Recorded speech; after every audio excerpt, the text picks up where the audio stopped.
দর্শক, আমরা মাটিভাঙ্গা থেকে একটা টিমে আজকে আসছি স্বরূপকাঠি বাসমান পেয়ারা বাজারে। তো আমরা প্রথমে একটা বোট ভাড়া করে নিয়ে এখান থেকে যাচ্ছি 4 কিলোমিটার ঘাট থেকে 4 কিলোমিটার দূরে। আমাদের সাথে রয়েছে শফিক কাকা, তারপর রাফি, আলামিন, তারপরে হচ্ছে আমি আছি আপনার সাথে জামাই, আর হচ্ছে এবং যে ক্যামেরাম্যান রয়েছে এখনই হচ্ছে কিছু ভাই কি তোমাকে দেখাও।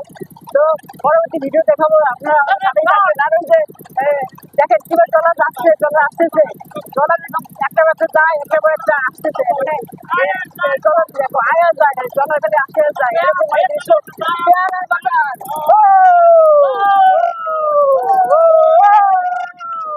নমস্কার নমস্কার নমস্কার নমস্কার।